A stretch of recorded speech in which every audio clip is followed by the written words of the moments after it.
दोस्तों आप सारे व्यूअर्स का बहुत बहुत स्वागत है। एक बार फिर से टेस्ट नंबर 4 करेंगे यूपीपीसीएस आरओ 2016 प्रीलिम्स का। ये जीएस का मॉक टेस्ट होगा। सबसे पहले जीएस के क्वेश्चन, फिर रीजनिंग के क्वेश्चन हम लोग इसमें सॉल्व करेंगे। आइए चलिए शुरू करते हैं। यदि आगामी एग्जाम्स के लिए आप हमारे पेड कोर्सेज ज्वाइन करना चाहते हैं तो ये हमारे गिवन नंबर हैं। आप यूपीपीसीएस 2020 की टेस्ट सीरीज, यूपीपीसीएस 2021 का ग्रुप अगर ज्वाइन करना चाहते हैं, अगर आप यूपीपीसीएस 2020 मेंस की तैयारी करना चाहते हैं, बीपीएससी प्री 2020 की तैयारी करना चाहते हैं, तो इन सब के कोर्सेज हमारे यहाँ पर अवेलेबल हैं। इन दो नंबरों पर कॉल करके आप अधिक जानकारी जुटा सकते हैं। 1916 में महात्मा गांधी ने किसानों को दमनकारी नील की खेती की प्रणाली के खिलाफ संघर्ष करने के लिए प्रेरित करने के लिए कहाँ की यात्रा की थी? तो ये यात्रा जुड़ी हुई है चंपारण सत्याग्रह से। उन्होंने चंपारण की यात्रा की थी राजकुमार शुक्ला के आग्रह पर। ऑप्शन नंबर सी यहाँ पर सही है। यहाँ पर किसानों का उत्पीड़न हो रहा था, नील किसानों का, और काफी तरह के कर उन पर लगाए जा रहे थे, जिसमें से 3 कठिया सिस्टम जो है फेमस है। क्वेश्चन नंबर 28, पहला स्टेटमेंट है कि बलबन का वास्तविक नाम बख्त खान था। बलबन का वास्तविक नाम उलुग खान था, ठीक है, तो ये रॉन्ग हो गया। और उसने जो है सिंहासन पर, मतलब वो सिंहासन पर चढ़ा था 1265 ईस्वी में। ये गलत दिया हुआ ईयर, तो ये दोनों हो गए रॉन्ग। हमारा आंसर हो जाएगा डी। दोनों ही स्टेटमेंट रॉन्ग है। बलबन ने खुद को नियाबत खुदाई कहा था, ठीक है, और खुद को जिल्ले लाही भी कहा था, ध्यान रखिएगा। ब्लड एंड आयरन की नीति उसने अपनाई थी और अपनी सेना में ज्यादातर तुर्क लोगों को ही शामिल किया था। मुस्लिम लीग ने माउंट बैटन योजना स्वीकार क्यों की थी 3 जून वाली? ऑब्वियसली इसलिए क्योंकि उसमें पाकिस्तान की बात कही गई थी, ठीक है, पाकिस्तान का सृजन उसमें दिया गया था, इस वजह से मुस्लिम लीग ने स्वीकार किया। बाकी सारे मिशन इसलिए क्यों अस्वीकार किए? अगस्त ऑफर और आपका क्रिप्स मिशन क्यों अस्वीकार हुए? क्योंकि उसमें सिंगल यूनियन की बात कही गई थी, ठीक है। ऑप्शन नंबर सी यहाँ पर सही है। चंद्रगुप्त मौर्य के समय कौन भारत आया था? तो चंद्रगुप्त मौर्य के समय आया था आपका फाहियान, ठीक है। ऑप्शन नंबर ए, फाहियान आया था। और हर्षवर्धन के समय कौन आया था? ह्वेनसांग। तो इसमें ध्यान रखिएगा, काफी लोग इसमें इन दोनों यात्रियों में कंफ्यूज कर जाते हैं, तो एच टू एच ध्यान रखिए। ह्वेनसांग किसके में आया था? हर्षवर्धन के टाइम पर। और बचा आपका फाहियान, तो वो आया था चंद्रगुप्त के टाइम पर। Option number A. सिर्फ 3 क्वेश्चन यहाँ पर बदले गए हैं, इनको आप देख लीजिए। अभी के लिए खाली 3-4 क्वेश्चन के लिए अपने मोड को डाल दीजिए 720p में या 480p में। अब इसमें बताना है कि कौन से जो है डी नाइट्रीफाइंग बैक्टीरिया हैं। तो ये आपका नाइट्रोजन साइकिल से क्वेश्चन दिया हुआ है। नाइट्रोजन फिक्सेशन के जो 2 फेजेस होते हैं, जब नाइट्रोजन नाइट्राइट नाइट्रेट में कन्वर्ट होती है, और फिर जब नाइट्रेट और नाइट्राइट नाइट्रोजन में कन्वर्ट होते हैं, एटमॉस्फेयर में जाते हैं, तो 2 तरह के बैक्टीरिया काम करते हैं। एक तो नाइट्रीफाइंग बैक्टीरिया जो ऑप्शन नंबर 1 में, 2 में, 3 में दिए हुए हैं, एनाबीना, राइजोबियम और आपका अजोटोबैक्टर, ये सारे नाइट्रीफाइंग बैक्टीरिया हैं। डी नाइट्रीफाइंग बैक्टीरिया खाली एक है, सूडोमोनास, और वही हमारा आंसर हो गया। सूडोमोनास जो है वो डी नाइट्रीफाइंग बैक्टीरिया है, और नाइट्रीफाइंग बैक्टीरिया है एनाबीना, राइजोबियम, अजोटोबैक्टर। ये था क्वेश्चन, जो एक ओरिजिनल क्वेश्चन है जो आपका सही में दिमाग खोलता है। सेक्सेशन से क्या होता है? सेक्सेशन को क्या क्या चीज़ों में वृद्धि करता है? अनुक्रमण किन किन चीज़ों में वृद्धि का कारण बनता है, बताना है। अनुक्रमण से जो है आवासों की संख्या या फिर निकेतों की संख्या बढ़ जाती है, करेक्ट है, ठीक है। उसके बाद जो है फूड वेब कॉम्प्लेक्सिटी बढ़ जाती है, खाद्य वेब जटिलता, सही है। उसके बाद इंक्रीज डाइवर्सिटी, जैव विविधता में वृद्धि होती है, सही है। हमारे क्वेश्चन का आंसर हो जाएगा D. All of the above यहाँ पर करेक्ट होगा, डी। अनुक्रमण के ये कॉज, मतलब जो आफ्टर मैथ या रिजल्ट होता है वो ये है, निकेतों में वृद्धि, खाद्य वेब जटिलता और जैव विविधता में वृद्धि। टेम्परेट डेजर्ट जो है इंडिया में, ये कहाँ कहाँ मिलेंगे आपको? टेम्परेट डेजर्ट लद्दाख में मिलेगा, स्पीति वैली में मिलेगा, उत्तरी सिक्किम में मिल जाएगा, लेकिन मिजोरम में तो हो ही नहीं सकता। मिजोरम में मिलेगा आपको ट्रॉपिकल एवरग्रीन फॉरेस्ट, डेजर्ट का तो सवाल ही नहीं उठता। तो आपका ऑप्शन नंबर सी सही होगा, 1, 2 एंड 3। यहाँ पर आपको मिलेगा समशीतोष्ण मरुस्थल। Which of the following is are man made wetland, ठीक है, निम्नलिखित में से कौन से या सा मनुष्य द्वारा निर्मित आर्द्र भूमि है? तो इसमें आपको नेचुरल और आर्टिफिशियल वेटलैंड में पता होना चाहिए। जैसे क्रीक है और अप्रवाही जल है, बैक वाटर और क्रीक, ये तो नेचुरल बनते हैं। सॉल्ट पैन और ऐश पॉन्ड ये जो है मैन मेड हो सकते हैं। तो मैन मेड कौन से होंगे? 3 एंड 4, सॉल्ट पैन और ये आपका ऐश पॉन्ड, ये मैन मेड होते हैं। क्रीक और बैक वाटर होते हैं natural. Which of the following is are not true about the wetland, wetland के बारे में कौन सा सही नहीं है? प्रमुख उत्पादक जो है इसमें जो है मैक्रोफाइट होते हैं, सही है। फूड चेन जो है डेट्रिटस पाथवे दिखाती है, ये भी सही है। उच्च जैव विविधता का समर्थन करते हैं, ये भी सही है। लेकिन जो पहला दिया हुआ है कि ऑलिगोट्रॉफिक होते हैं, ये गलत है। ठीक है, तो कैसे होते हैं बताइए वेटलैंड? ऑलिगोट्रॉफिक नहीं होते तो कैसे होते हैं? विच of the following is not correctly matched? तो इसमें आपका नेक नामपुर है, फिर आपका रेड टाइड है, फिर सुदर्शन लेक, यूट्रोफिकेशन। तो कौन सा सही नहीं मिलाया हुआ है? नेक नामपुर जो है पहला फ्लोटिंग ट्रीटमेंट वेटलैंड है, करेक्ट है। और रेड टाइड से एल्गल ब्लूम होता है, ये भी करेक्ट है। रेड टाइड, ब्लू टाइड या ग्रीन टाइड आपको एल्गल ब्लूम के कारण देखने को मिलता है। सुदर्शन झील जो है ये भारत की सबसे पुरानी मानव निर्मित झील है। ठीक है, इसका हिस्ट्री में भी आपको रेफरेंस मिलता है, करेक्ट है। नॉट करेक्ट है, यूट्रोफिकेशन से जैव विविधता में कोई वृद्धि नहीं होती है।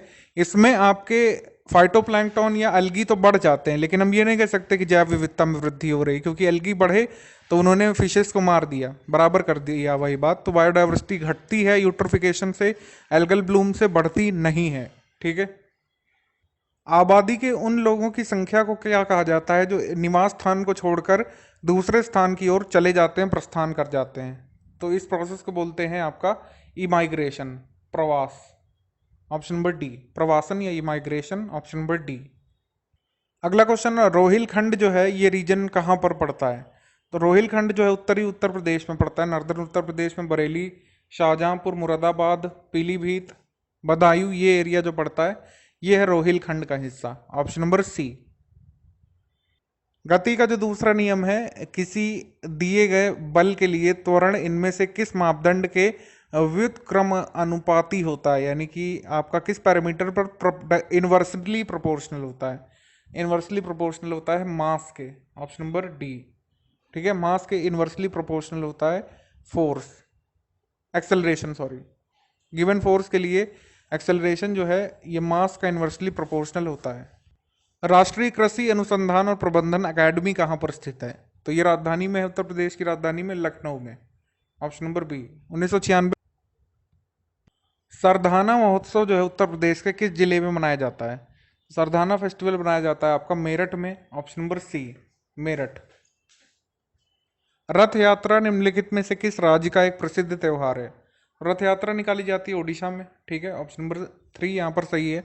जगन्नाथ मंदिर से रथ यात्रा निकाली जाती है पुरी से, बहुत फेमस है वहाँ की, काफ़ी लोग पूरे देश से जाते हैं देखने। ऑप्शन नंबर 3 यहाँ पर, या सी यहाँ पर सही है, ओडिशा। हरिदास जयंती मेला उत्तर प्रदेश में किस जिले में लगता है? हरिदास जयंती फेयर लगता है मथुरा में, ऑप्शन नंबर सी। और मोर स्पेसिफिकली बोले तो कहाँ पर लगता है? वृंदावन में, यहाँ पर ऑप्शन नंबर सी सही होगा। उत्तर प्रदेश का सबसे बड़ा आपका वाइल्ड लाइफ सेंचुरी है Hastinapur wildlife sanctuary, option number B. Uttar Pradesh का अक्षांशीय विस्तार क्या है ये बताना है। तो इसमें लैटिट्यूडनल एक्सटेंशन उत्तर प्रदेश का है 23 डिग्री 52 मिनट से लेकर के 30 डिग्री 24 मिनट नॉर्दर्न लैटिट्यूड पर, ऑप्शन नंबर ए। जनजातीय और लोक कला संस्कृति संस्थान कहाँ पर है? तो ये आपका लखनऊ में, ऑप्शन नंबर ए। निम्नलिखित में से किस शासक ने अवंती को जीतकर मगध का हिस्सा बना दिया था? तो ये जीता था शिशुनाग ने, option number C. Pradyota dynasty को हरा करके उसने ऐसा किया था, ऑप्शन नंबर हमारा सी सही होगा, शिशुनाग। बौद्ध धर्म में त्रिरत्न स्टेटस किसे मिला है? त्रिरत्न कहा गया है बुद्ध को, धम्म को और संघ को। ठीक है, बुद्ध, धम्म, संघ, ऑप्शन नंबर सी। अब इसमें सही भी लाना है कि क्या क्या होगा। तो अशोक जो है इसको कहा जाता है प्रियदर्शी, इसका पर्सनल, अशोक का जो मतलब पर्सनल नाम है वो बहुत कम जगह है, मस्की में है, बाकी सब जगह ज़्यादातर अभिलेखों में अशोक को देवनाम प्रिय या फिर प्रियदर्शी कहा गया है। ठीक है, तो ये हो गया। कनिष्क जो है इसको क्या कहा गया है? कनिष्क को देवपुत्र कहा गया है। ठीक है, उसके बाद खारवेल को कलिंग चक्रवर्ती कहा गया है, हाथी गुम्फा शिलालेख से खारवेल के बारे में पता चलता है।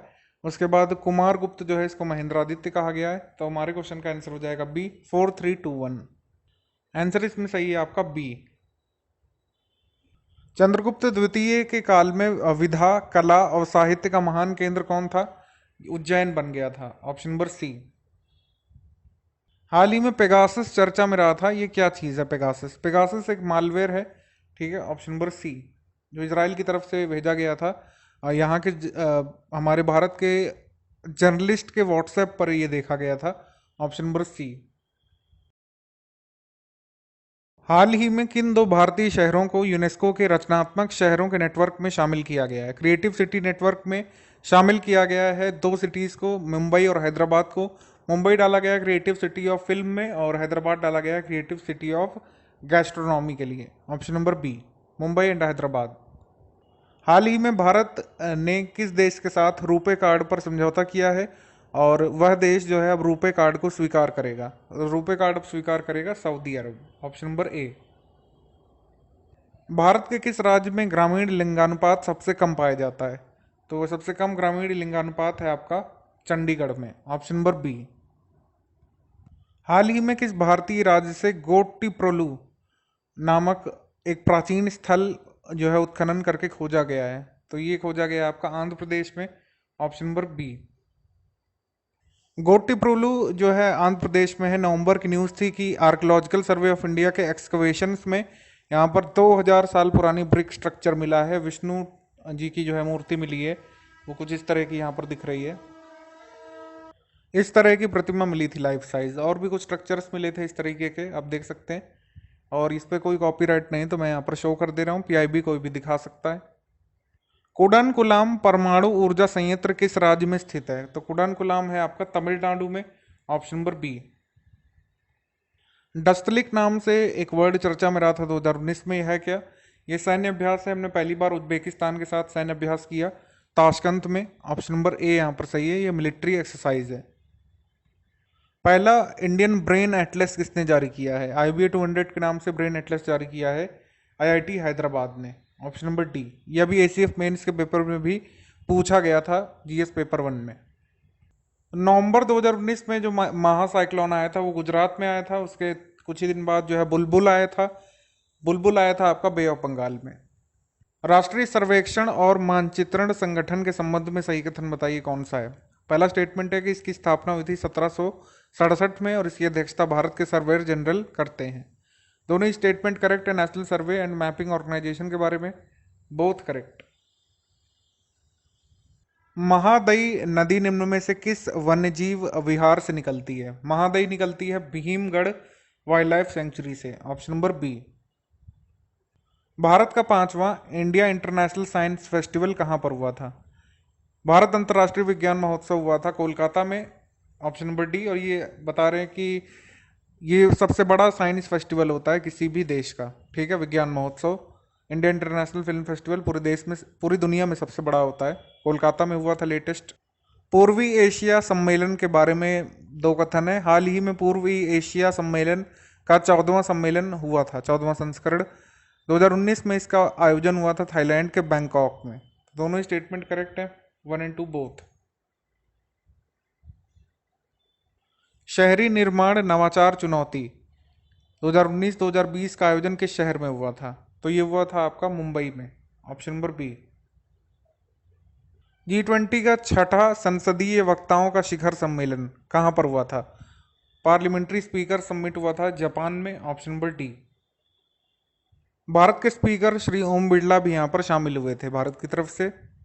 राष्ट्रमंडल विधि मंत्रियों का सम्मेलन 2019 कहाँ पर हुआ था? ये हुआ था आपका कोलंबो में, कोलंबो श्रीलंका में। Option number A. जलवायु परिवर्तन सम्मेलन पर पेरिस समझौते के तहत वैश्विक तापमान को कितने डिग्री तक कम करने की प्रतिबद्धता की गई है? तो इसमें वैश्विक तापमान को 2 डिग्री सेंटीग्रेड तक कम करने की प्रतिबद्धता की गई है। Option number A. Alzheimer's disease जो है ये किसको प्रभावित करती है? अल्जाइमर्स डिसीज प्रभावित करती है ब्रेन को। Option number B. निम्न में से कौन सा या कौन से विपरीत परासरण, ठीक है, यानी कि आपका रिवर्स ऑस्मोसिस आरओ से हो सकता है? खारे पानी का विल लवणीकरण यानी कि डिसलिनेशन ऑफ सी वाटर हो सकता है। समुद्री जल का विलवणीकरण यानी कि डिसलिनेशन ऑफ आपका सी वाटर। और ये पहले में सी वाटर नहीं होना चाहिए, खारे पानी का होना चाहिए यहाँ पर हार्ड वाटर, ठीक है। Production of ultra pure water ये भी हो सकता है। व्यर्थ पानी का उपचार ये भी हो सकता है। तो चारों के चारों आरओ में काम आ सकते हैं। मतलब आरओ जो है इन चारों चीज़ों में काम आ सकता है। Option number D. Harmonised system code जो है 6 अंकों का, ये कौन सी संस्था के द्वारा विकसित किया गया है? हार्मोनाइज्ड सिस्टम कोड मिलता है वर्ल्ड कस्टम्स ऑर्गेनाइजेशन के द्वारा, ऑप्शन नंबर बी। सीएनजी यानी कि संपीड़ित प्राकृतिक गैस के संबंध में क्या सही है? सीएनजी हवा की तुलना में हल्का होता है, ठीक है, करेक्ट है। और सीएनजी में अन्य ईंधनों की तुलना में अधिक प्रज्वलन तापमान होता है।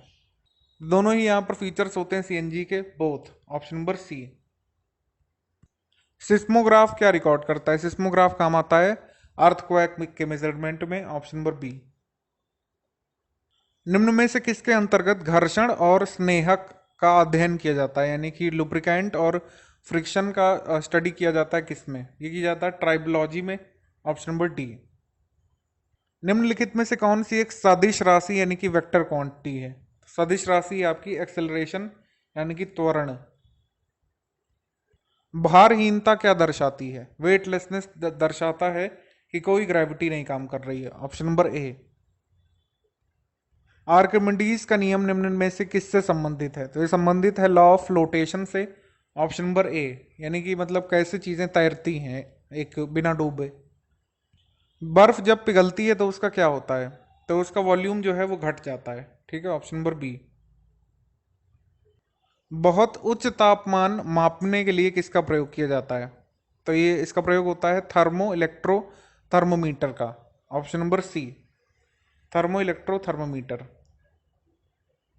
नाभिक में प्रोटॉन की संख्या और न्यूट्रॉनों की संख्या के योग को क्या कहते हैं? योग को कहते हैं mass number, option number B. निम्न में से कौन सा एक मिक्सचर का उदाहरण नहीं है? तो एयर मिक्सचर है, गैसोलीन मिक्सचर है, ठीक है, एलपीजी मिक्सचर है, ब्यूटेन का और प्रोपेन वगैरह का। लेकिन डिस्टिल्ड वाटर सिर्फ H2O है, वो किसी चीज़ का मिक्सचर नहीं है, ठीक है। ये कंपाउंड है डिस्टिल्ड वाटर H2O, ठीक है, ये मिक्सचर नहीं है। आप मुझे कमेंट करके बताइए, क्या दूध टिंडल इफेक्ट शो करता है? बताइए। निम्न में से कौन सा पानी का प्राकृतिक रूप से शुद्धतम रूप है? ठीक है, प्राकृतिक रूप से शुद्धतम कौन सा होता है? तो ये होता है आपका rain water, option number C. Sodium धातु को निम्न में से किस में रख करके स्टोर किया जाता है? तो उसको ये रखा जाता है आपके केरोसिन में, क्योंकि ये बहुत ज़्यादा एयर वाटर और मॉइस्चर से रिएक्ट ना कर जाए, वॉयलेंट रिएक्शन करता है, इस वजह से इसको मिनरल ऑयल में या केरोसिन में रखते हैं सिंपली। फ्लावरिंग प्लांट्स को हम टेक्निकल लैंग्वेज में क्या कहते हैं? फ्लावरिंग प्लांट्स को बोला जाता है फेनरोगैम्स, ऑप्शन नंबर बी। निम्न में से किस समूह के जीवों का डूबने से हुई मृत्यु का पता लगाने में महत्व है? ठीक है, डूबने से हुई मृत्यु का पता लगाने में किनका महत्व है? तो ये हैं आपके डायटॉम्स, ऑप्शन नंबर डी। निम्न में से कौन सा एक परजीवी है? पैरासाइट। पैरासाइट है आपका प्लांट, इसका नाम है अमरबेल। अमरबेल यानी कि कसकुटा। कसकुटा जो है ये क्या करता है कि पौधों से लिपट जाता है, ठीक है, और उनके वास्कुलर टिश्यूज से अपना भोजन उनका खींच लेता है और बिल्कुल उन पर चढ़ाई कर देता है, एक तरीके से लिपट करके उनको खत्म कर देता है कुल मिला के, ठीक है। बहुत इन्वेसिव स्पीशीज है, इस तरीके का ही होता है, ठीक है। ये जो है ये लिपट जाता है पौधों से और अपने स्पेशलाइज स्ट्रक्चर्स जो ये दिख रहे हैं आपको, हॉस्टोरिया, इससे न्यूट्रिशन खींचने लगता है प्लांट से और फिर प्लांट अंततः मर जाता है और ये प्लांट पर सर्वाइव करता रहता है। तो हमारे इस क्वेश्चन का आंसर हो जाएगा बी, डॉडर या फिर कसकुटा। निम्न में से किस जीव में दो प्रकार के केंद्रक या न्यूक्लाई या न्यूक्लियस होते हैं? तो ये होते हैं परमीशियम कॉर्डेटा में, ऑप्शन नंबर ए। बाइल्यूब्रिन शरीर में कहाँ पर पाया जाता है? तो बाइल्यूब्रिन आपको मिलता है बाइल में, ऑप्शन नंबर ए, पित्त में। किस बीमारी में रक्त में शर्करा का स्तर बढ़ जाता है? तो ये बढ़ जाता है डायबिटीज मेलिटस में, option number A, diabetes mellitus. अंतर्राज्यीय परिषद के संबंध में सही कथन बताइए। इस परिषद का सृजन पुंछी आयोग की सिफारिशों को लागू करने के लिए किया गया था, करेक्ट है, ठीक है। एक्चुअली इनकरेक्ट है, पुंछी आयोग नहीं, सरकारिया कमीशन ने जब रिपोर्ट सबमिट की थी उनको इम्प्लीमेंट करने के लिए इंटर स्टेट काउंसिल का सृजन हुआ था, ठीक है, और ये बनी थी 1990 में। तो सेकंड वाला सही होगा, ओनली सेकंड।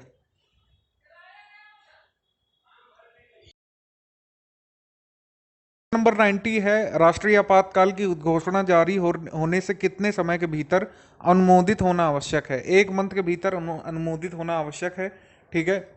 और फिर बाद में अनडेफिनेट पीरियड तक कर सकते हैं, 6-6 महीने, अगर पार्लियामेंट इसको बढ़ाना चाहे स्पेशल मेजोरिटी से। तो ऑप्शन नंबर ए यहाँ पर करेक्ट होगा। 91 नंबर क्वेश्चन, पहला स्टेटमेंट है कि ये संविधान के भाग 6 में कार्यपालिका का वर्णन किया गया है। कार्यपालिका का वर्णन किया गया है भाग 5 में, भाग 6 में नहीं। तो हमारा आंसर हो जाएगा यहाँ पर ये वाला रॉन्ग, ये वाला करेक्ट। और आर्टिकल नंबर 52 से 78 तक भाग 5 में एग्जीक्यूटिव के बारे में दिया हुआ है। तो हमारा आंसर हो जाएगा ओनली सेकेंड।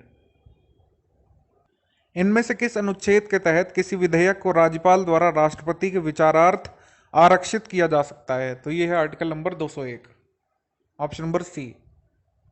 उच्चतम न्यायालय के निम्न निर्णयों को उनके कालानुक्रमिक क्रम में लगाना है। जो निर्णय सबसे पहले आए थे उनको पहले रखना है। मिनर्वा मिल, गोलकनाथ केशवानंद भारती और शंकरी प्रसाद बनाम भारतीय संघ, ये सही कालानुक्रमिक क्रम बनेगा। सबसे पहले आपका शंकरी प्रसाद बनाम भारतीय संघ 4 आएगा सबसे पहले, फिर आएगा आपका सेकंड वाला गोलकनाथ बनाम पंजाब सरकार 1967 में, फिर थर्ड केशवानंद भारती बनाम केरल राज्य 1973 और मिनर्वा मिल केस बनाम भारत संघ 1980 में। क्वेश्चन नंबर 94, राज्यसभा सीटों का आवंटन संविधान की चौथी अनुसूची में दिया हुआ है, ये करेक्ट है। और सेकंड दिया हुआ है कि राज्यसभा में उत्तर प्रदेश से 40 प्रतिनिधि होते हैं, ये रॉन्ग है, लेकिन होते हैं 31। तो हमारा आंसर हो जाएगा खाली एक correct, only A correct. Lok Sabha में दल बदल यानी डिफेक्शन के आधार पर निरर्हता का फैसला कौन करता है? तो ये करता है speaker of Lok Sabha, option number D. सदन में सत्रावसान की अधिसूचना कौन जारी करता है? तो ये जारी करता है राष्ट्रपति, ऑप्शन नंबर सी। सार्वजनिक उद्यम समिति का सृजन कब किया गया था?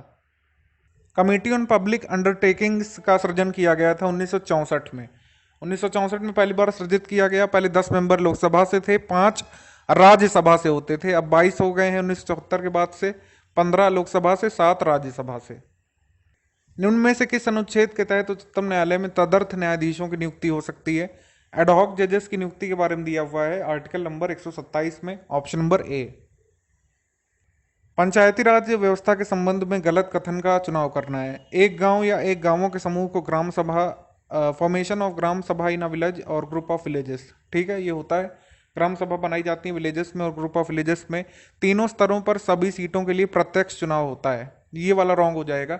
एक्चुअली जो है ग्राम स्तर पर होता है प्रत्यक्ष चुनाव, माध्यमिक स्तर पर और उच्च स्तर पर। कहने का मतलब है ग्राम लेवल पर तो होता है डायरेक्ट इलेक्शन आपका, लेकिन आपका इंटरमीडिएटरी लेवल पर और डिस्ट्रिक्ट लेवल पर चुनाव होता है अप्रत्यक्ष, इनडायरेक्ट। तो ये वाला रॉन्ग हो जाएगा, बाकी ये वाला करेक्ट है, ये वाला करेक्ट है। अच्छा, इसमें थोड़ा कंफ्यूजन हो रहा है, इसको ध्यान से पढ़ लेते हैं। यहाँ पर बी में डायरेक्ट इलेक्शन दिया है सीट्स पर, तो डायरेक्ट इलेक्शन तो होता है सीट्स पर, ये सही है, ठीक है, ए भी सही है, बी भी सही है। लेकिन उसके बाद सी में जैसे दिया हुआ है कि indirect election to the chairperson, यानी अध्यक्ष का चुनाव तीनों ही लेवल पर, यानी कि डिस्ट्रिक्ट लेवल पर, इंटरमीडिएटरी लेवल पर, ठीक है, चाहे ब्लॉक हो, चाहे प्रखंड स्तर पर और चाहे ग्राम स्तर पर, तीनों में ही इनडायरेक्ट इलेक्शन होता है, जो कि रॉन्ग है। ग्राम स्तर पर इलेक्शन डायरेक्ट होता है और जिला स्तर पर और इंटरमीडिएटरी लेवल पर होता है इनडायरेक्ट, ठीक है। तो ये वाला रॉन्ग हो जाएगा, ये करेक्ट है। 1/3 ऑफ द पोस्ट जो है ये रिजर्व्ड होती है वुमेन के लिए। तो हमारा सी वाला ऑप्शन यहाँ पर रॉन्ग है। थोड़ा सा कंफ्यूजन हो गया था, इसी वजह से क्वेश्चन हमेशा ध्यान से पढ़ना चाहिए, जल्दबाजी में नहीं, मतलब मेरे लिए मैं कह रहा हूँ। निम्न में से कौन सा अनुच्छेद पंचायतों को करारोपण की शक्ति प्रदान करता है? तो ये आपका 243H, ऑप्शन नंबर ए। निम्न में से किसके काल में भारत में वित्तीय विकेंद्रीकरण की शुरुआत हुई थी? तो डिसेंट्रलाइजेशन की शुरुआत हुई थी लॉर्ड मायो के काल में, ऑप्शन नंबर सी। किसी भी क्षेत्र को अधिसूचित अनुसूचित शेड्यूल्ड एरिया घोषित करने की शक्ति किसके पास होती है? तो राष्ट्रपति के पास होती है, ऑप्शन नंबर सी। भारतीय निर्वाचन आयोग में सदस्यों की संख्या कितनी होती है? सदस्यों की संख्या होती है 3, ठीक है, 2 election commissioner, 1 chief election commissioner होते हैं, ऑप्शन नंबर सी। वित्त आयोग के संबंध में जो है निम्न में से असत्य कथन कौन सा है? वित्त आयोग में लिखा है 4 सदस्य होते हैं, जबकि वित्त आयोग में 4 सदस्य और 1 चेयरपर्सन होता है, तो टोटल हो गए 5। तो पहला स्टेटमेंट रॉन्ग है, बाकी सही है। आर्टिकल नंबर 280 में दिया हुआ है फाइनेंस कमीशन के बारे में, और ये एक क्वासी जुडिशियल बॉडी है, ठीक है। उसके बाद इसका सृजन राष्ट्रपति के द्वारा किया जाता है, ये भी सही है। तो ये तीनों सही हो गए, फर्स्ट वाला रॉन्ग है। भाषाई अल्पसंख्यक वर्गों के लिए विशेष अधिकारी का मुख्यालय कहाँ पर है? तो वैसे तो इसके ऑफिसेस हैं अलग अलग, लेकिन मुख्यालय है प्रयागराज में। बाकी आपके रीजनल ऑफिसेस हैं बेलगाम में, चेन्नई में। ठीक है। रहनुमाई अम्माज दायास्नान, ये जो है इसकी सभा का सृजन किस लिए किया गया था? पारसियों के उत्थान के लिए। और कब किया गया था? ये किया गया था 1851 में। Option number D. निम्न में से कौन से भारतीय नेता भारतीय राष्ट्रीय कांग्रेस के 3 बार अध्यक्ष चुने गए हैं? तो सारे सेशन में कुल मिला के 3 बार अध्यक्ष बने हैं दादा भाई नौरोजी। Option number B. किस महिला ने पहली बार भारतीय राष्ट्रीय कांग्रेस को संबोधित किया था? ध्यान रखेंगे यहां पर संबोधित करने की बात हो रही है, अध्यक्ष बनने की नहीं। तो इसका आंसर हो जाएगा Kadambini Ganguly. Option number C. Madras Mahajan Sabha का सृजन कब हुआ था एनसी मुदलियार के द्वारा? ऑप्शन नंबर ए 1884 में। कांग्रेस के सेशन दिए हुए हैं और दिया हुआ है कि कहाँ कहाँ पर किस वर्ष में हुए थे। ठीक है, तो इसमें हमको इसको सही मैच करना है।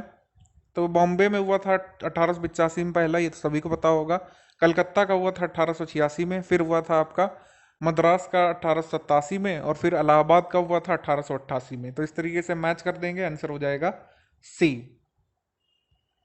इन इवेंट्स को क्रोनोलॉजिकल ऑर्डर में लगाना है। काकोरी डकैती, चटगांव, सॉन्डर्स की हत्या और चंद्रशेखर आजाद की मृत्यु।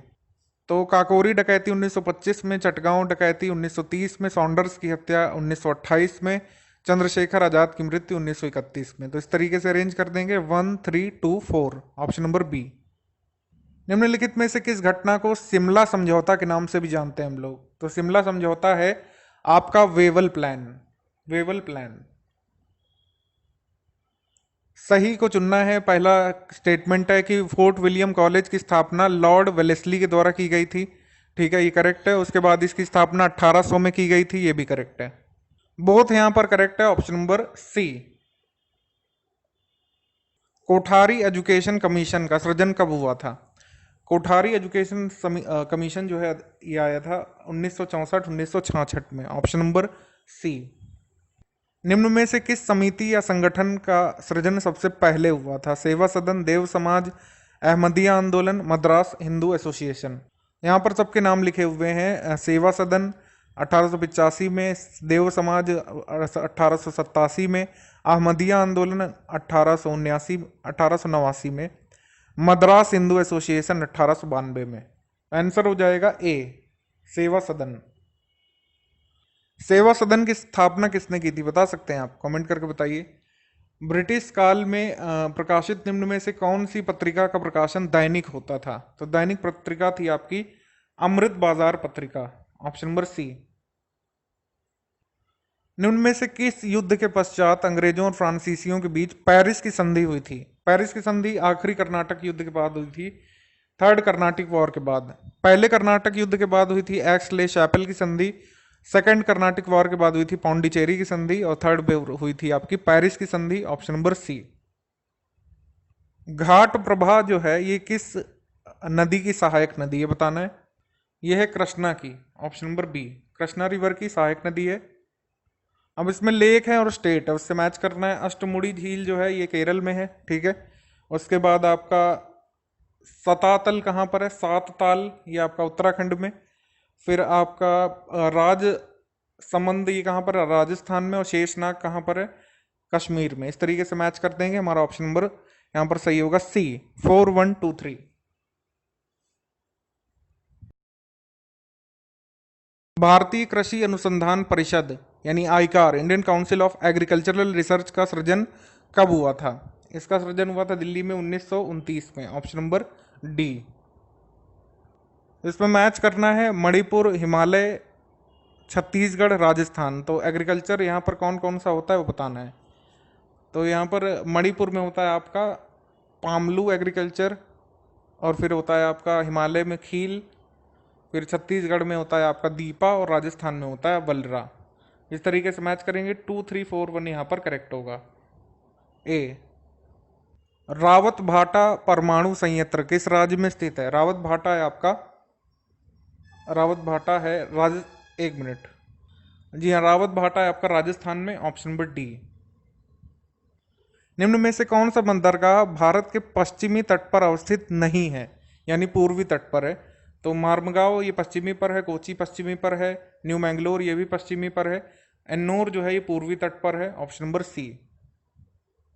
ग्रेट चैनल निम्नलिखित में से किसमें स्थित है? तो ग्रेट चैनल जो है ये सुमात्रा में है और निकोबार में, ठीक है, ऑप्शन नंबर बी यहां पर सही होगा, सुमात्रा निकोबार।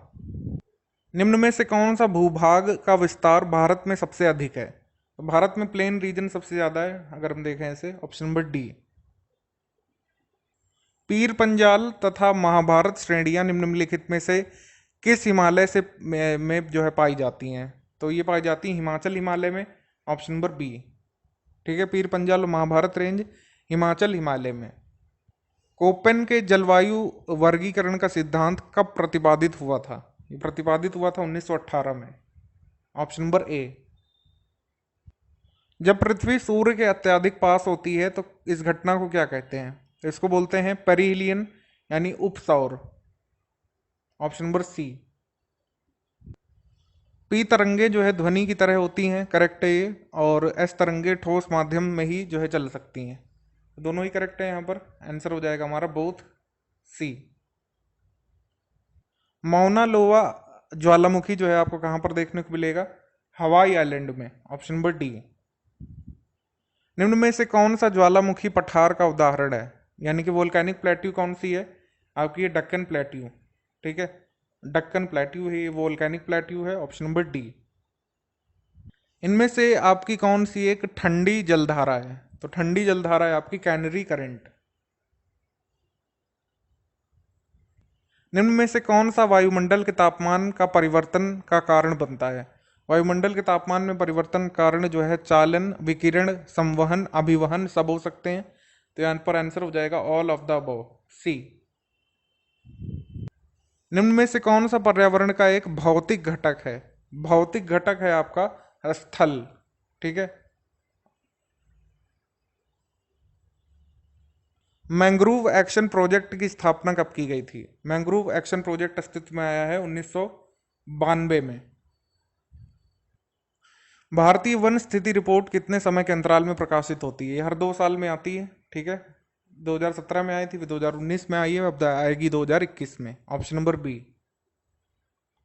निम्न में से कौन सा एक द्वितीयक पोषक स्तर का उदाहरण है? ठीक है, सेकेंडरी ट्रॉफिक लेवल, प्राइमरी में तो आ जाएगा आपका ग्रास, सेकेंडरी में हो जाएगा आपका ग्रास हॉपर, ठीक है, टिड्डा, ऑप्शन नंबर बी। निम्न में से आप किन कणों को एरोसोल की श्रेणी में डाल सकते हैं जिनका साइज जो है 10 म्यू या फिर 10 माइक्रोन से कम है, less than 10 micron? Murlen national park कहां पर है? यह है मिजोरम में, option number B. Cartagena protocol जो है 2003 में आई थी, किससे संबंधित है आपकी? ये संबंधित है बायो सेफ्टी से, ऑप्शन नंबर ए। तो यहाँ से हम लोग बात करते हैं रीजनिंग सेक्शन के बारे में। पहला क्वेश्चन होगा यहाँ से नंबर 1, कोडिंग एंड डिकोडिंग का है। इसमें जिस तरीके से पर्सन को ये लिखते हैं तो रिपोर्ट को कैसे लिखेंगे, उसी पैटर्न को फॉलो करते हुए। तो ये है पर्सन और ये हो गया रिपोर्ट।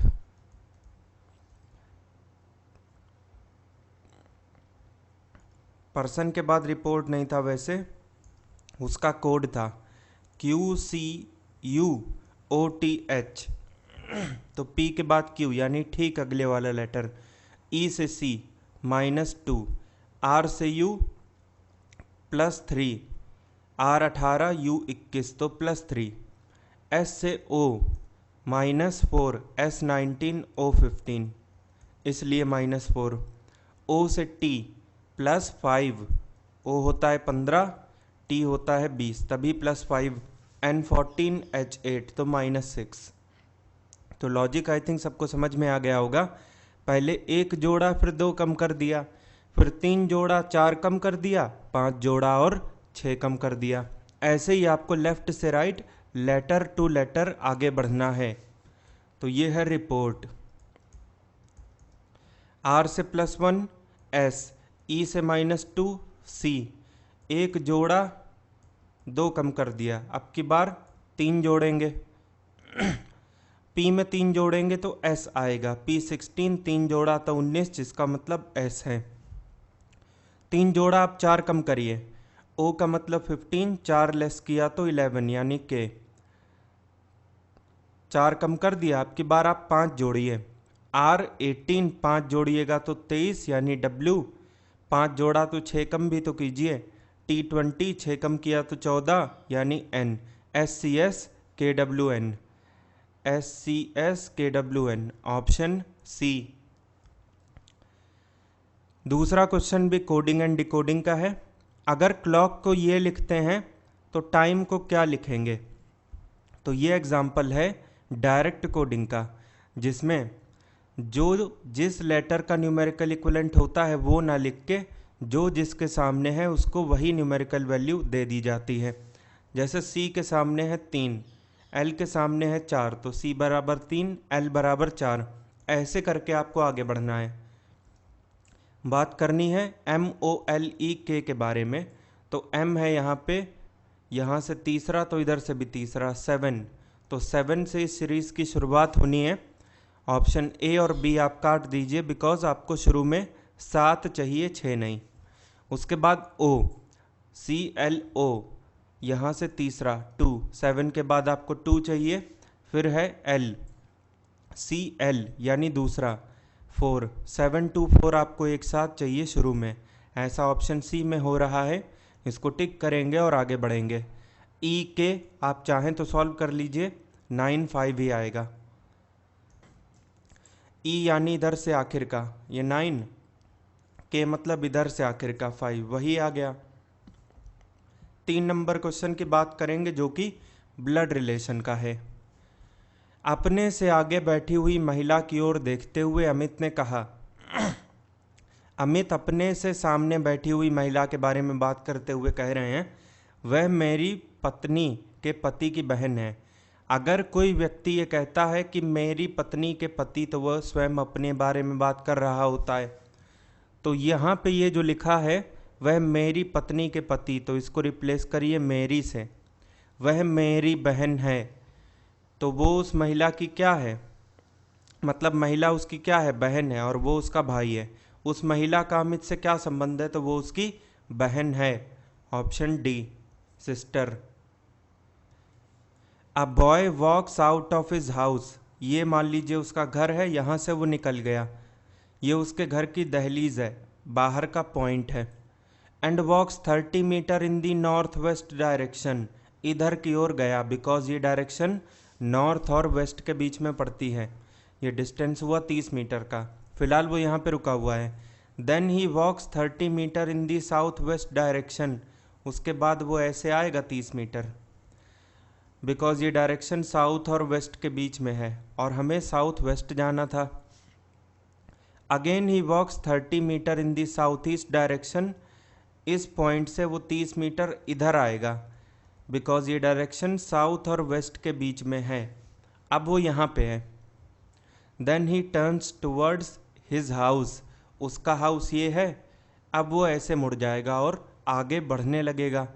अब आखिर में हमसे पूछा है in which direction will he turn, यहाँ से वो कौन से टर्न लेगा, तो यहाँ से वो ऐसे गया है, ये वाली डायरेक्शन नॉर्थ और ईस्ट के बीच में पड़ती है, नॉर्थ ईस्ट। ऑप्शन ए, उत्तर पूर्व। अगला क्वेश्चन एक बार फिर से डिस्टेंस एंड डायरेक्शन का है। 5 houses A B C D and E, A से लेकर ई तक 5 घर हैं, इस तरीके से हैं कि B is to the north of A, जो B है वो A के नॉर्थ में है, तो A अगर इधर है तो B इसके ठीक ऊपर होगा, नॉर्थ में होगा। C is to the east of B, B जहाँ भी है C उसके ईस्ट साइड होगा, यानी दाहिनी तरफ, ये हो गया E। इनफैक्ट C के बारे में बात हो रही थी। E is to the west of A, A जहाँ भी है E उसके वेस्ट में यानी लेफ्ट हैंड साइड में, ये है E। And D is to the south of E, E जहाँ भी है D उसके साउथ में होगा, यानी ठीक नीचे, D हो गया इधर। तो उसके बाद आखिर में हमसे पूछा है D is on which side of C, D बताइए सी के हिसाब से कहाँ होगा? अगर कोई सी पे खड़े होकर डी को देखेगा तो वो कहाँ देखेगा? इस डायरेक्शन में, और ये डायरेक्शन साउथ और वेस्ट के बीच में पड़ती है, साउथ वेस्ट। ऑप्शन सी, दक्षिण पश्चिम। उसके बाद नेक्स्ट आ जाते हैं यहाँ पे नंबर 6 बात करते हैं। Golu is the son of Bholu. तो गोलू कौन है? भोलू का बेटा। तो भोलू अगर ये है तो गोलू उसका बेटा है, नीचे होगा। Sheetal is the daughter of Golu. Golu की भी बेटी शीतल है। Chitra is the daughter of Dilip and Dilip is the brother of Bholu. ये जो भोलू है, दिलीप इसका भाई है, और इस दिलीप की एक बेटी है जिसका नाम है चित्रा। ये how is Chitra related to Sheetal? Sheetal के हिसाब से अगर आप बात करें तो चित्रा उसकी कौन है? तो पहली बात तो चित्रा जो है वो शीतल के ऊपर हैं, यानी एक जनरेशन का फ़र्क है, तो वो बहन तो हो नहीं सकती।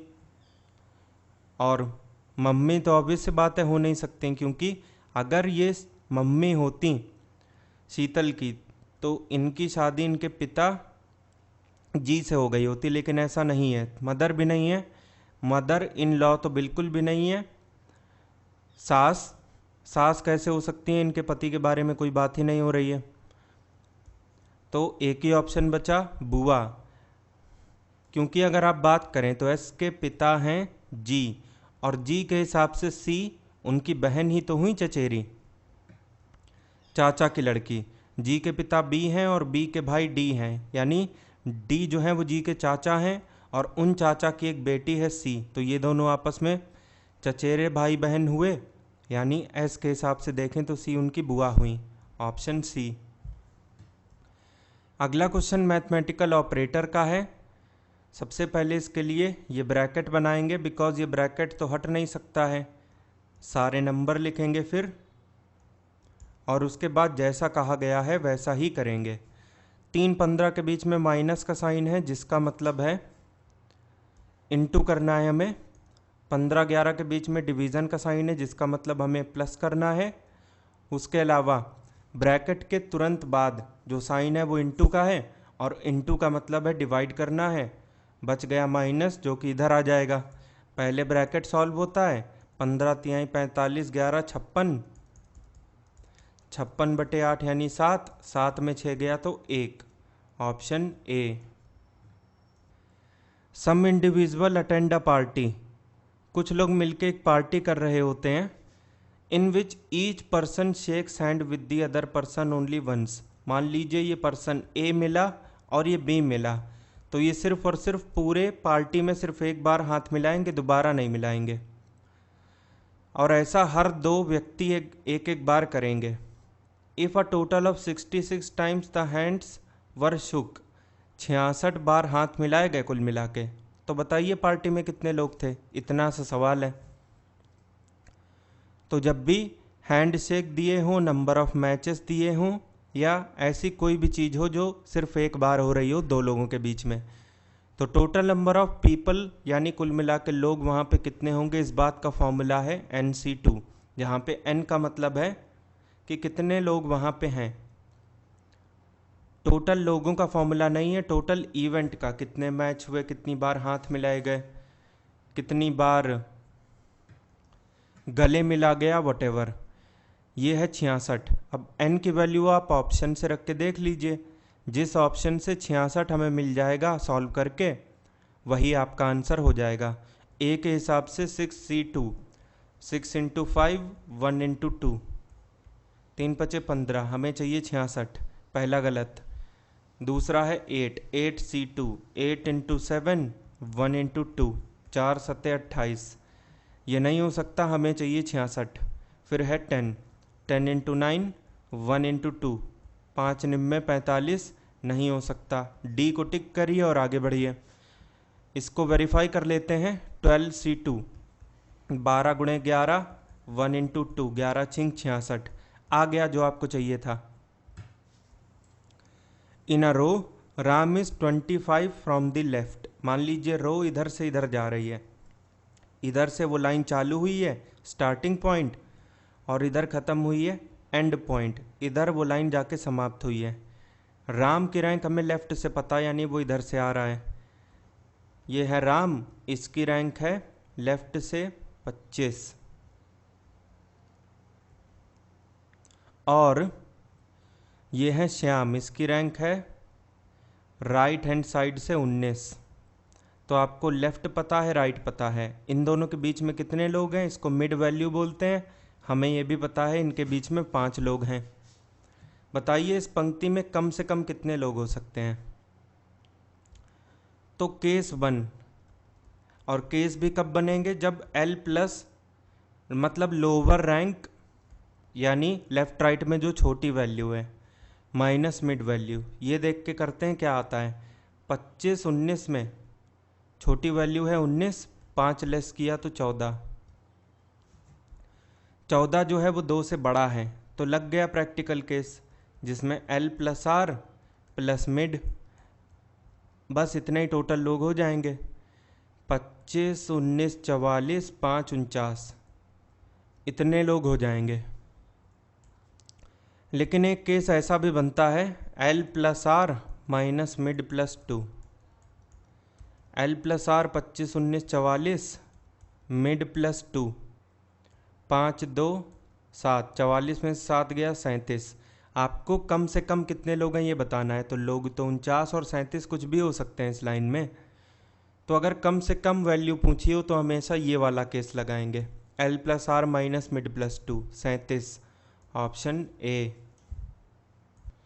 वैसे वही प्रैक्टिकल केस था, L plus R minus mid plus 2, शुरुआत ही वहीं से करनी चाहिए थी।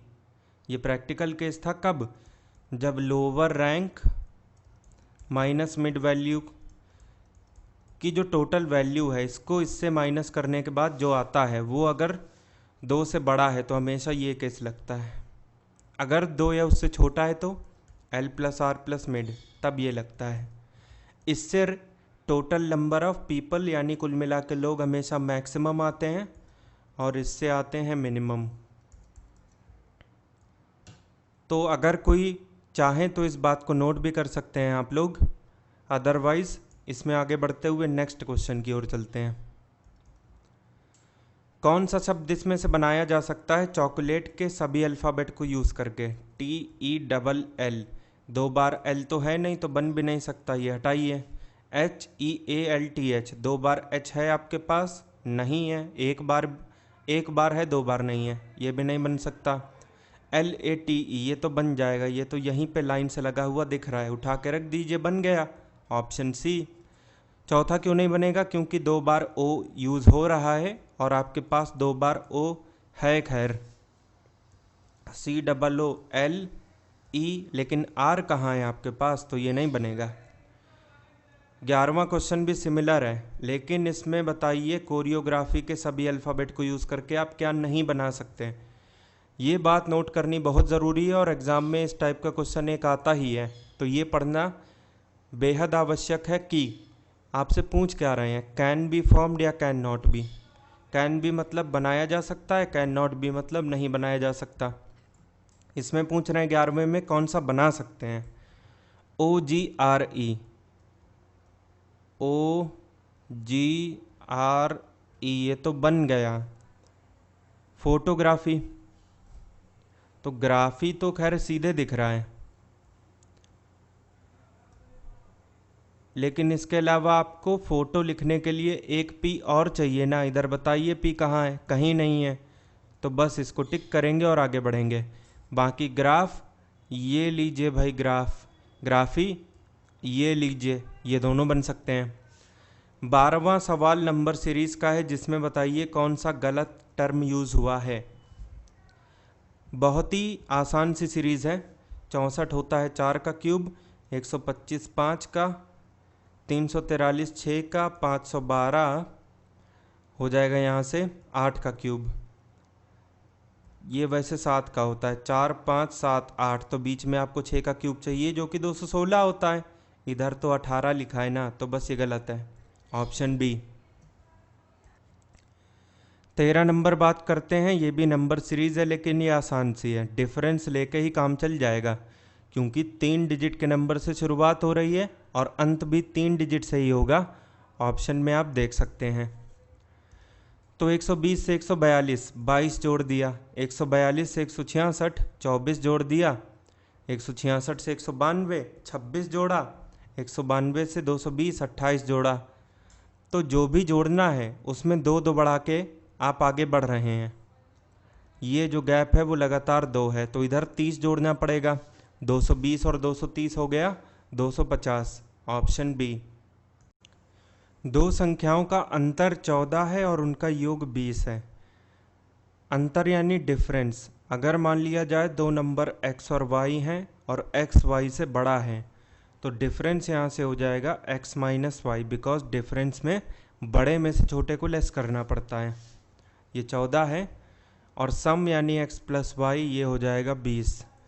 ऐड करेंगे 2x बराबर हो जाएगा 20 14 34, x बराबर 17।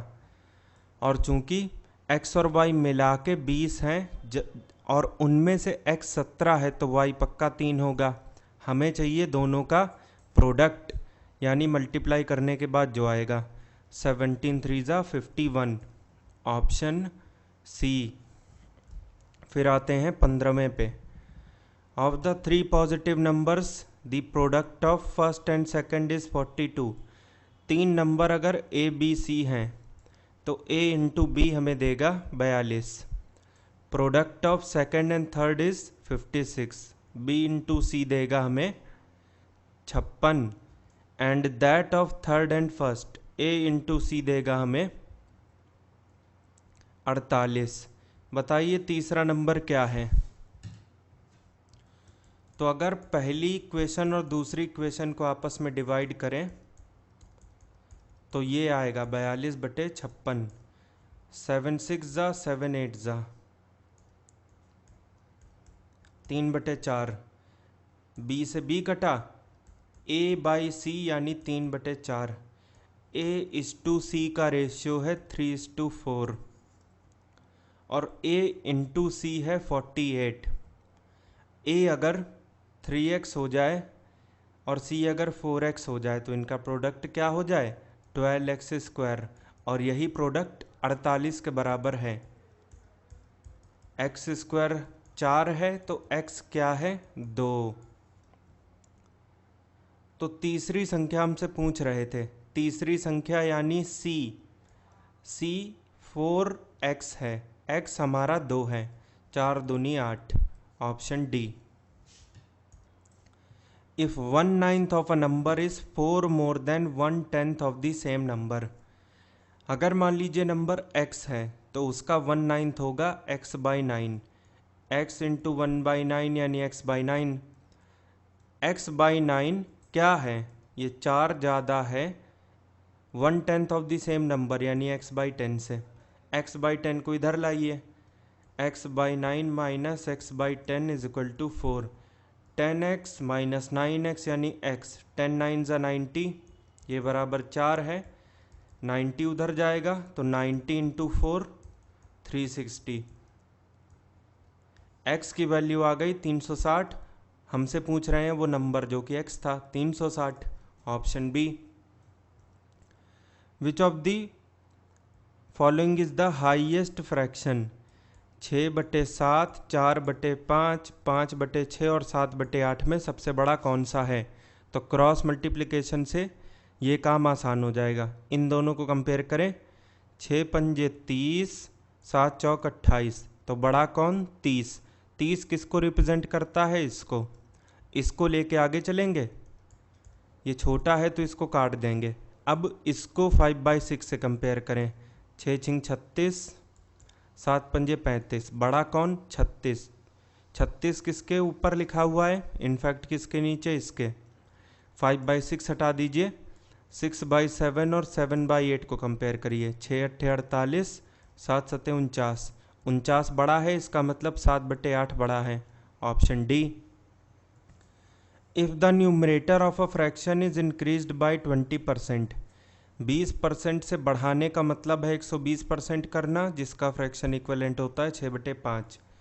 अगर फ्रैक्शन x बाई वाई था, तो x को आपने 6/5 से गुणा कर दिया, and denominator is increased by 25%, 125% बना दिया डिनोमिनेटर को, यानी 5/4, 125/100 यानी 5/4। y को आपने 5/4 से गुणा कर दिया,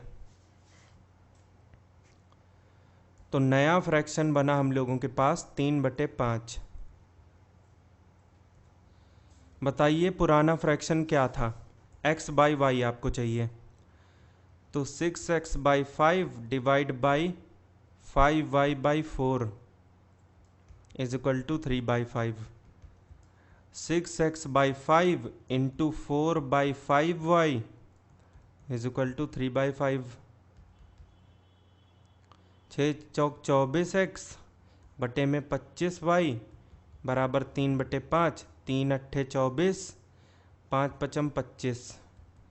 8x is equal to 5y, x by y आ जाएगा यहाँ से 5/8। ऑप्शन सी।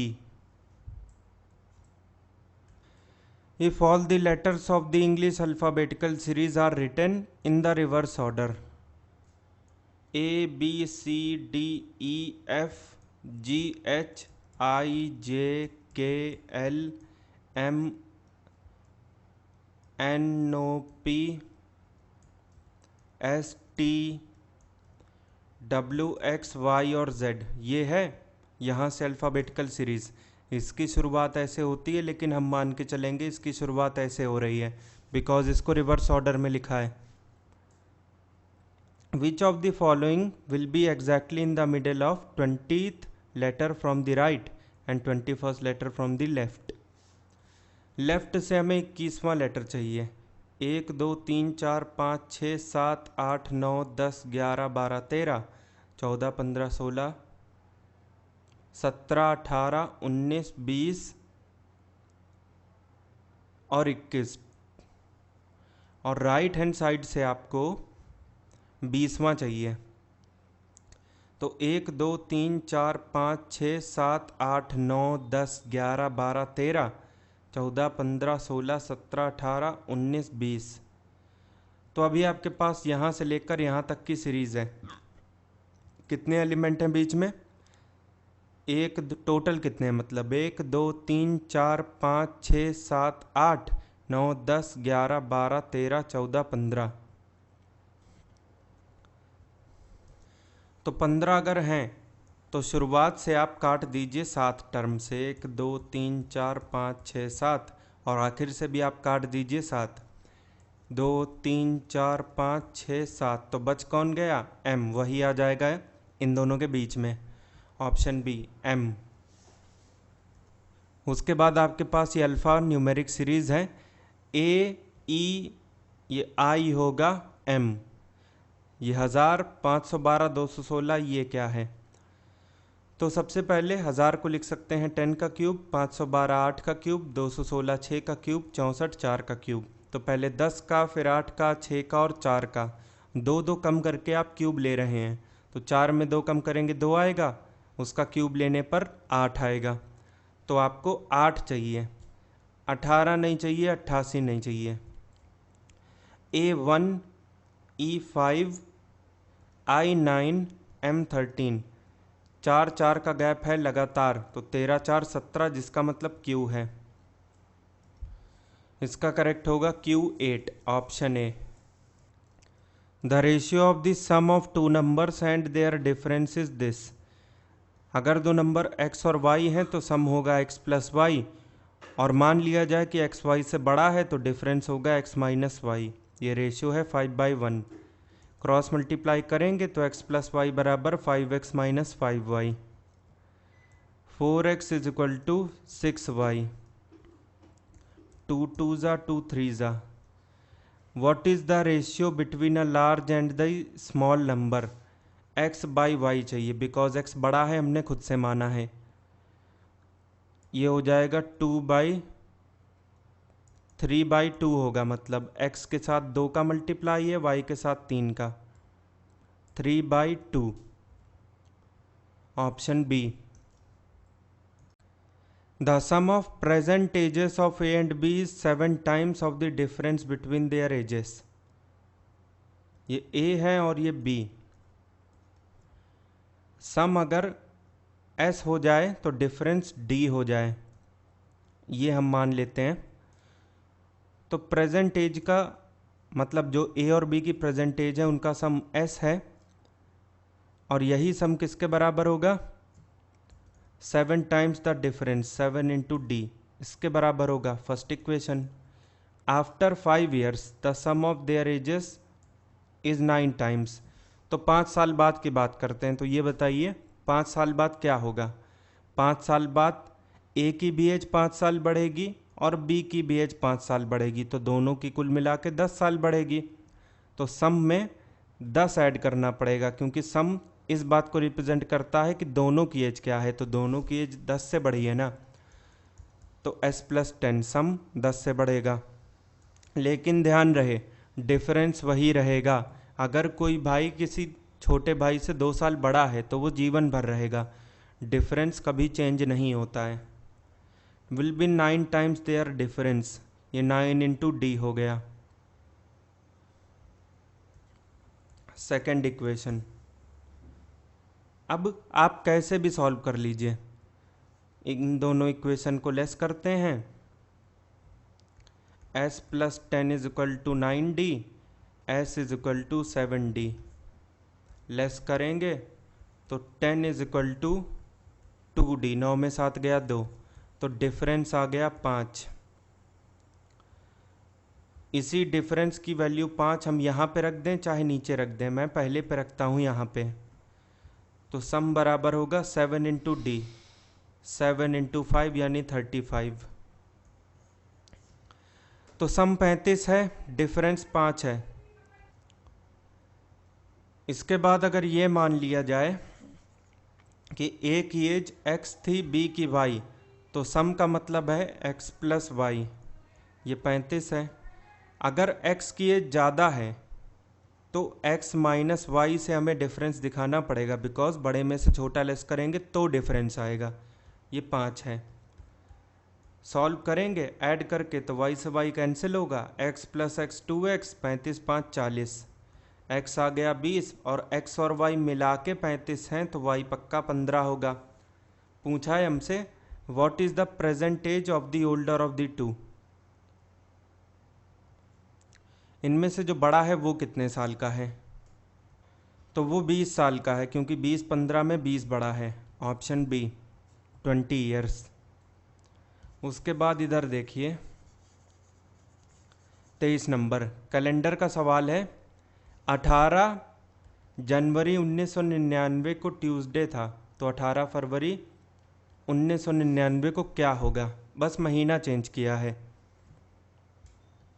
ये बताइए 1999 कौन सा साल था? तो नॉन लीप ईयर था, और नॉन लीप ईयर में मतलब जो लीप ईयर नहीं है उस वाले महीने में फरवरी में कुल 28 दिन होते हैं, लेकिन उससे मतलब ही नहीं है 18 तक जाना है। जनवरी में तो हमेशा 31 दिन होते हैं। 18 बीत चुके हैं, तो ये बताइए बचे कितने हैं? 13। उसके बाद फरवरी में हमें 18 तक ही जाना है, तो 18 लिख दिया। इसके बाद 18 13 31, 7 से ज़रा इसको काटिए तो 7 चौक 28 पूरा कटेगा, 3 बचेगा, तो फाइनल रिमाइंडर हुआ 3। और चूंकि हम जनवरी से फरवरी बात कर रहे हैं, इसका मतलब हमें आगे जाना है, तो जो रिमाइंडर है वो हमें जोड़ना पड़ेगा। ट्यूसडे था ना 18 जनवरी 1999 को, तो ट्यूसडे का कोड होता है 2, उसमें 3 जोड़ेंगे आएगा 5, 5 होता है फ्राइडे। Option B. अगला क्वेश्चन कोडिंग एंड डिकोडिंग का है। उसमें इंस्ट्रक्शन दी गई हैं कई सारी कि वाटर को ये कहते हैं, एयर को वो कहते हैं। तो सबसे पहले इसमें देख लेना चाहिए पूछ क्या रहे हैं। What is the colour of human blood, खून का रंग कैसा होता है रक्त का? लाल। लाल को क्या कहा जा रहा है? लाल को वर्षा कहा जा रहा है। आयरन इज कॉल्ड रेड, इसका करेक्ट होगा आयरन इज कॉल्ड रेड, नहीं, रेड को क्या कहा जा रहा है? Red is called rain. Option C. अब ये कीजिए कोडिंग एंड डिकोडिंग। प्लेट को ये लिखते हैं, टाउन को ये लिखते हैं, तो डियर को क्या लिखेंगे? PLATE, ये प्लेट है।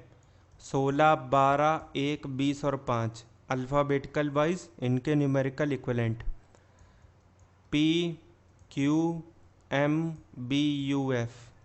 ये है 16, 17, 13, 2, 21 और 6। तो इसमें वैसे देखा जाए तो नंबर्स की कोई उतनी आवश्यकता है नहीं। P से बना दिया PQ, बाकी L से M, A से B, T से U, E से F। तो शुरुआत वाला जो लेटर है उसको कॉपी करना है और उसके ठीक अगले वाला लिखना है। तो D है जैसे, तो DE, फिर E के बाद F, A के बाद B और R के बाद S, DEFBS, option A। Reasoning का लास्ट क्वेश्चन है 26 नंबर। इसमें ऑर्डर का सवाल है ये कि कौन सबसे बड़ा है, कौन सबसे छोटा है, कौन दूसरे तीसरे नंबर पे, ये सब इसमें पूछा जाता है। इसमें पूछ रहे हैं हु इज़ द टॉलेस्ट, सबसे बड़ा कौन है। तो अगर हमें सबसे बड़ा चाहिए तो जो पर्सन किसी से थोड़ा सा भी छोटा निकला उसको डिस्कार्ड करना पड़ेगा, क्योंकि जो पर्सन अगर छोटा हो गया किसी से तो वो सबसे लंबा तो हो नहीं सकता। सुमा इज़ शॉर्टर देन उमा, सुमा छोटी हो गई तो सबसे लंबी नहीं हो सकती। अगर ऑप्शन में इनका नाम होता तो हटा देते। Neha is taller than Suma, Sudha is taller than Uma, Sudha से बड़ी कोई मिल गई, मतलब उमा से बड़ी कोई मिल गई सुधा, उमा तो सबसे लंबी अब हो नहीं सकती, ये हट गया। Sudha is taller than Uma but shorter than Hema, Sudha छोटी हो गई हेमा से, सुधा भी हट गई यहाँ से। Uma is taller then Neha, इसका मतलब नेहा उमा से छोटी हो गई बिकॉज उमा उनसे बड़ी हैं, नेहा भी हट गया, हेमा करेक्ट हो गया डी, ऑप्शन डी।